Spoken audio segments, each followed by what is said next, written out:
Hi, I'm Andy Pargh, and you're watching The Gadget Guru. If you're in the market for a luxury motor coach, well, there's a number of well-respected brand names to choose from. There's Liberty, Millennium, Marathon, Featherlight, Emerald, and even Outlaw, just to name a few. But one brand name that really is not the focus of conversation these days is Parliament Motor Coach. In fact, some people seem to think that, well, they went out of business. Well, I've spent the past 2 days right here at Parliament Motor Coach headquarters in Clearwater, Florida, and I'm here to tell you that nothing could be further from the truth. This place is alive. In just a moment, you're going to meet Ken Robertson, the president of this company, and he's going to tell you where Parliament Motor Coach has been, where they are today, and where they're going tomorrow. And all that starts right now on The Gadget Guru.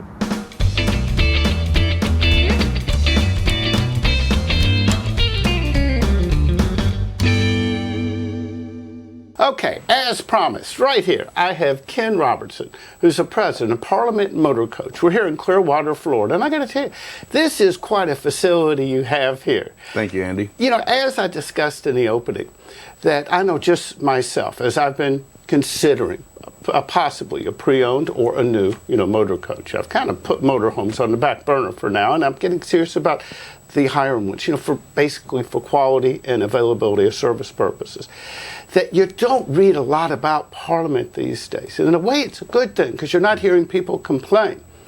And at one point, you were a major factor in this industry.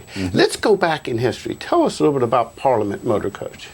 Well, briefly, in 1992, Ed Cristiano owned a construction company, and he decided he could build a bus. He had electricians, he had contractors, he had cabinet makers, so he thought he could build a bus, and he did. He built the first Parliament Motor Coach, started it in 92. It took him about 3 years to build it. The company evolved, gradually expanded. He brought in the Mitchell family, Harvey Mitchell and his son Steve, at about 2000. And they expanded it to where they built up to 12 coaches, I think was the maximum number that they had built in any 1 year. Built a total of 76 coaches. Then when the tough times hit the RV industry, Parliament decided that they would get out of the new coach construction business until the market turned around, which has happened. The market has turned around and we are now back in production again. So even though this company has gone through change of ownership, the real key is all of our key personnel are still here. They've been here since the 90s. Rick May, Ben Cummings, Richard Simpson, Devon, the engineering team, they're all still here. So even though we weren't building new coaches for the better part of 5 years, we were remodeling, refurbishing, and actually working on the engineering and the development of our new product. Every motor coach company is known for something. They have a key element. Maybe it's the way it's constructed or the way they do things inside. What is the element, or whether it's in design or function, that separated your first 76 coaches, that separated Parliament from the pack? Simply the way they function, Andy. Our coaches are designed to work easily, to be able to be worked on. Everything is accessible. The systems are very simple. Everything makes sense. You don't have to be an electrical engineer to figure out how to turn the TV on. We are known for good, basic, simple functions. Most of our customers want a beautiful coach. Everybody builds a beautiful coach, but they don't want to have to take it back to the shop every time something simple happens. They want to be able to do things themselves. They want, if they're traveling, they want to be able to get the coach serviced and worked on wherever they are, and that's what we're known for. Okay, so somebody buys a coach from you. Let's say it's a pre-owned today, because we're going to get into what's happening in the future in a moment. But if somebody buys a pre-owned coach from you, what is the relative ease of getting in for service here? We're booked out. It's seasonal, of course. During the winter, we're busier than we are right now. We're talking in the middle of August, and in theory, this is our slowest season, but we're a week or two out in all of our shops. We work on everything here, Andy, not just Prevost. We work on pop-up tent campers. We work on travel trailers. We work on gas coaches. We do a tremendous amount of collision repair. We've got 2 75-foot paint booths, and so we work on virtually everything. You do interior modifications as well. Yeah, somebody wants to come and say, I have an older coach, let's make it look good. In fact, that's how I got to know you. I've always heard the name Parliament Motor Coach. But I had contacted Rick through the urging of a mutual friend when I was looking at another pre-owned brand. I believe that at one point you were a for-travel dealer and a for-travel service center. I said, are you still servicing these? And he said, absolutely. Now, granted, there's no warranty on them anymore on the era I was looking at. But you basically can work on anything. I know there's a jumbo dealership not too far from you that it has a multi-month wait to get in for service. Granted, you don't do warranty repairs. I mean, the people have to pay for their service. But can you service almost anything? We can and do. We work on everything out there.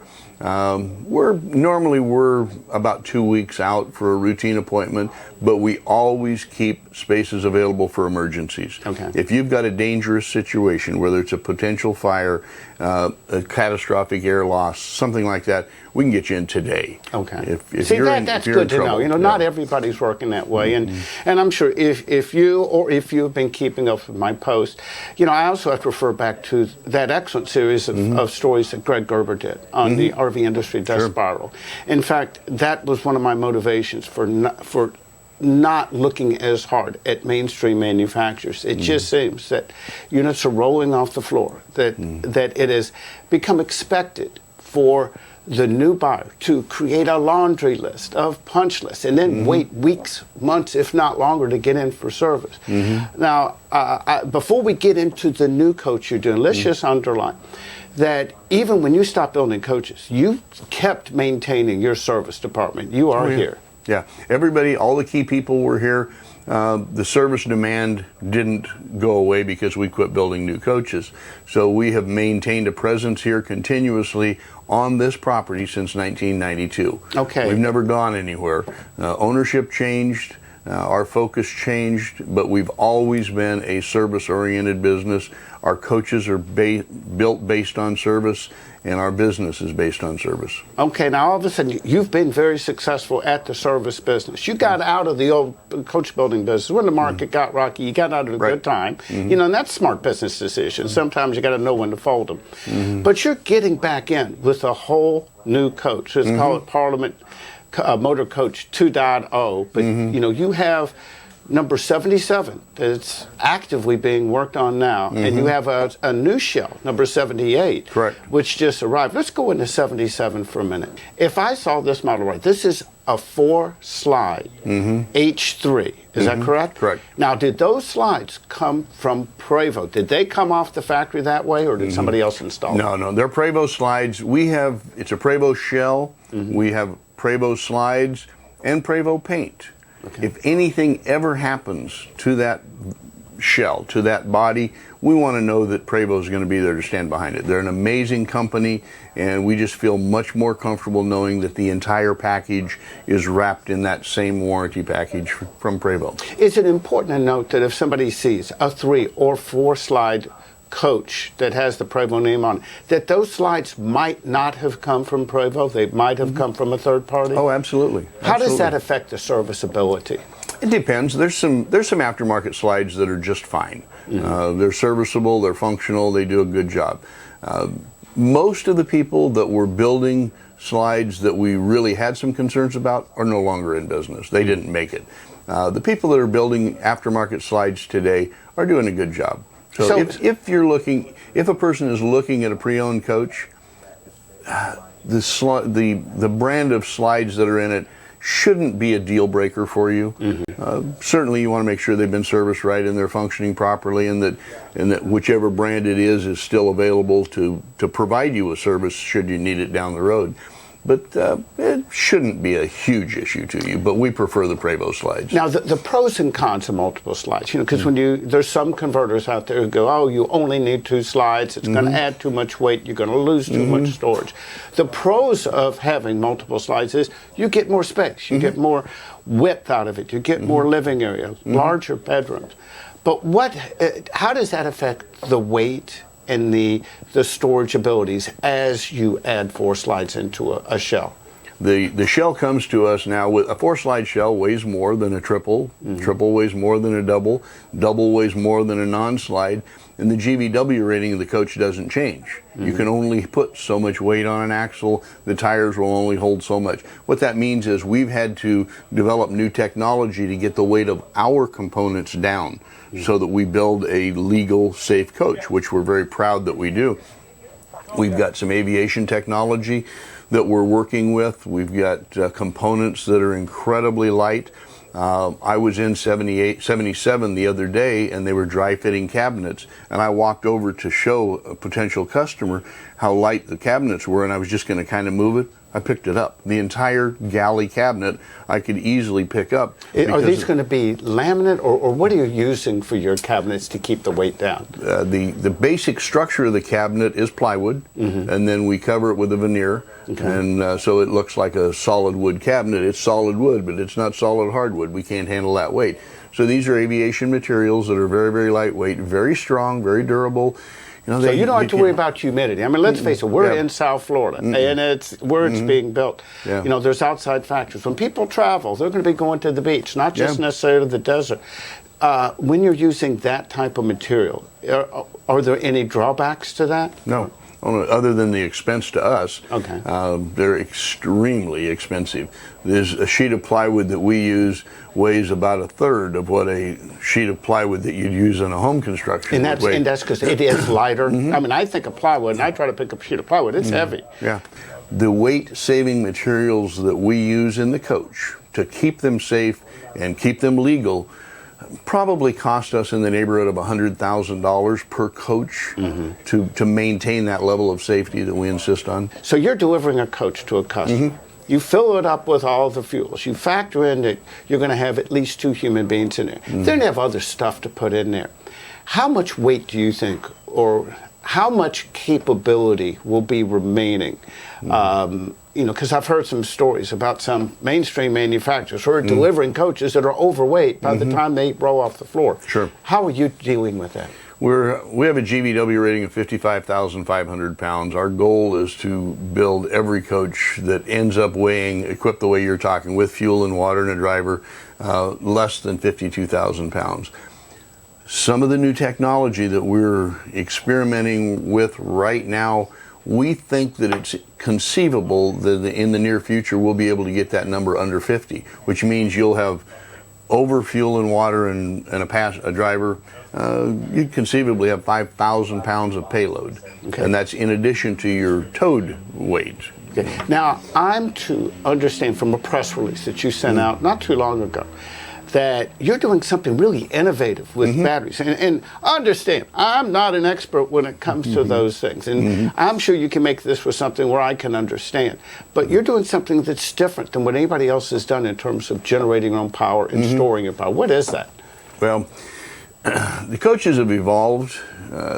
We started out with lead acid batteries, and we went to AGM batteries, and more batteries and bigger inverters and all of that. And over the years, they've evolved to where right now a current coach, based on normal usage, we determine the efficiency of that coach by how long you could dry camp before the generator would come on. We put the generator on auto start. We run the coach off of the batteries. The inverters turn those batteries into 110 power. At some point, a predetermined point, when those batteries reach a certain level, the generator comes on and charges them back up. How many hours you could run is a determination of how effective your coach is.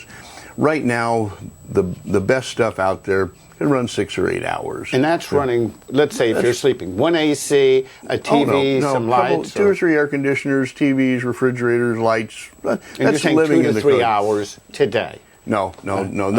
Right now, the average is probably 3 or 4 hours. Okay. A very efficient coach today, 6, 8 hours, something like that. Okay. Yeah. The new generation of coach that we're building right now, first one is in production, and all we can do is the math. We think that we're going to be able to sit in a parking lot with 4 air conditioners on watch TV, lights on, refrigerator on, use the coach. We think we're going to be able to approach 48 hours. You're kidding. No. So if you're going hours. to a quartzsite or you're going just out, I mean, true boondocking, not just a Walmart parking lot overnight.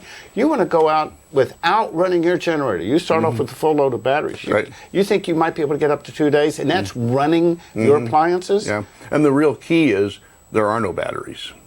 Really? Yeah. Okay. Yeah. The entire coach, there will not be a conventional battery in the coach. It's all lithium-ion power cells. It's a 48-volt coach. It's not a big hamster in a wheel running around in circles. No, several hamsters. Yeah. No, we've got a 48-volt coach. Real briefly, you've got 4 48-volt alternators.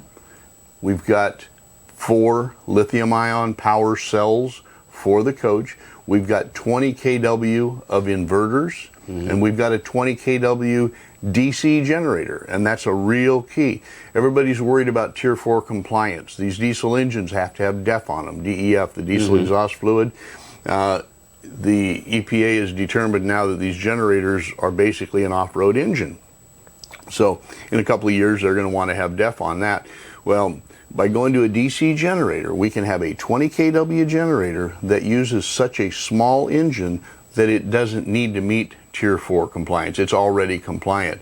And it's such a small engine that it's going to burn very little fuel, and when it comes on after 48 hours, you won't be able to hear it. And let's say when it does cycle back on, and how long will it take to recharge, I know, the cells? I'm not sure what it's recharging. I guess those lithium packs. Yeah. How long will it take to recharge those? About 4 hours. Really? Yeah. Okay, now you're going to be Amazingly the first coach out there that has that. Is that correct?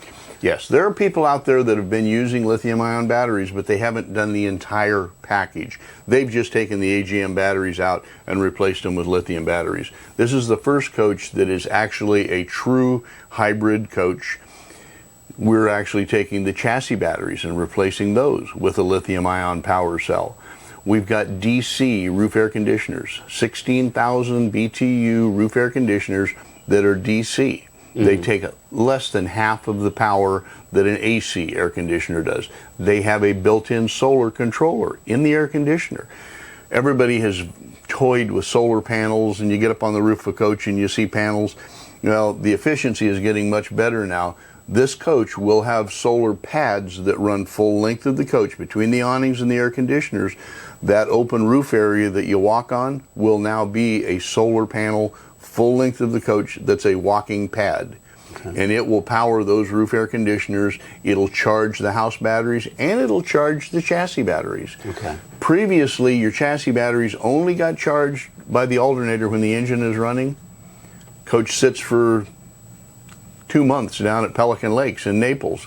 Plugged in, the house batteries stay charged, but the chassis batteries don't. We've eliminated that concern. These solar panels are going to be charging all the batteries all the time. And I still use the word battery, but technically they're a power cell. Okay. Now, in case we didn't point it out, this is number 77. That's number you 77. have it staring.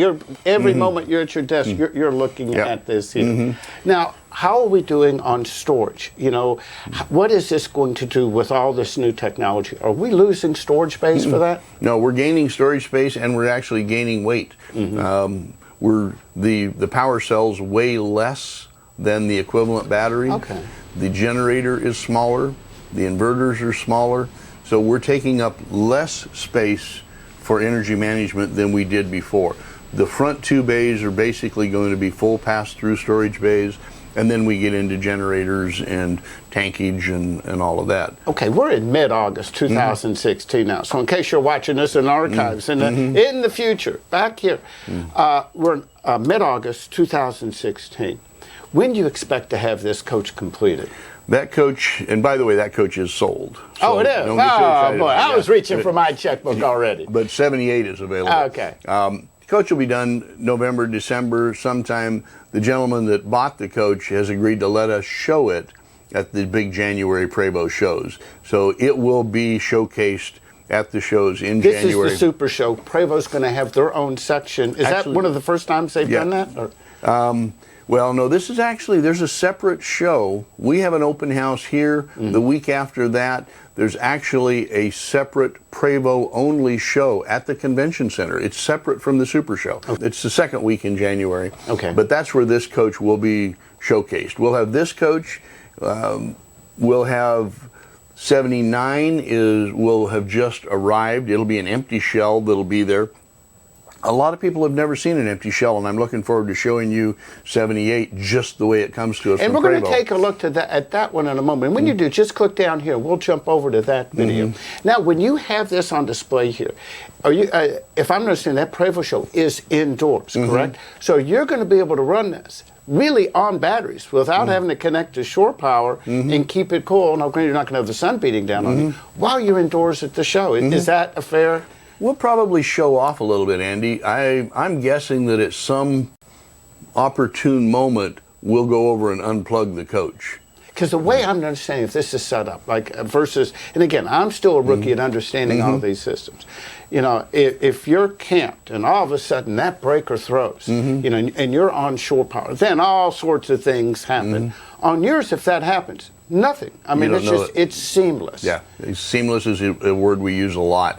You've been talking to Rick May, haven't you? I spent a lot of time with Rick, and I'm going to hope that we get to meet him, you know, during my visit here on camera. And let me tell you, this guy is sharp. He knows his coaches, the technical aspects, like nobody that I've ever met. But I got to tell you, I can't understand 2/3 what he's saying. He's that far over my head. Yeah, I'm his interpreter quite often. Yeah, we go back probably 25 years. But he's a good guy. We got an amazing team here between Rick and Ben Cummings, who people in the RV industry, the Prevost industry specifically, know those guys very, very well. Richard Simpson is brilliant. The engineering team is amazing. And they've literally been working on this coach, the technology that we're putting into this coach, for the last 9 years. You know, one thing I want to point out, and I'm glad you said that. When I first met you yesterday and you handed me your card, you know, we showed it on there. I'm not going to zoom in on all these numbers, but you pointed out that on the back of your card, that there are helpful numbers of just about anything you would need. Should something happen, of course, you have sales, so you can get out to your buddies. You have service, paint and body, parts. Right here. So, and it seems that, and these are people's cell numbers, correct? That's correct. Yep. Okay. Yep. Now, before we get into price, what's the warranty going to be on this coach when you start to sell them? I realize this one is sold. 78 is going to be built. That's a 2-slide model. That's a triple slide. That's a triple slide. And then you have 79 coming in, I guess. 79 is going to be another quad slide. Okay. Just give me a ballpark. And granted, I know everyone's going to be different. What price point are you looking to hit? The quad slide is going to be 2.2. Triple slide is going to be 2.1. Okay. And there's no option list, Andy. Everything's included. Yeah, now, one thing, and I've asked this to captains of industry in this, those are manufacturer-suggested retail prices. And I'm not saying come in here and beat you up on price, but it's going to be market price to what an equivalent coach will be on there. Is that correct? Correct. Okay, and then I guess the final thing, we said this one is sold. If people want information prior to the show and they might be interested in getting number 78, 79, or a future coach, what's the best way to contact you? Contact me directly. You can go to our website, parliamentmotorcoach.com, or you can call my cell number 24/7. Okay, should I put that number here on the screen? Sure. Yeah, okay, now say it out loud for us. 727-748-5986. Okay. And it's always on. You know, I got to tell you, now, again, in a moment, we're going to go part 2. We're going to go out and check out the interior of this one so we can see what it's like as it's under construction. Maybe even take a peek at 78, which just came in, that nothing has happened to yet. It just rolled on your lot. But again, I want to thank you for your time. I'll put the link to part 2 right down here. And remember, if you want to keep posted of my new videos or adventures, don't forget to just like us on Facebook. It's easy. Go to facebook.com/The Gadget Guru. And don't forget to subscribe to us on YouTube. So that's it for now. Again, Ken, Andy. thank you. I'm the Gadget Guru, Indy Pargh.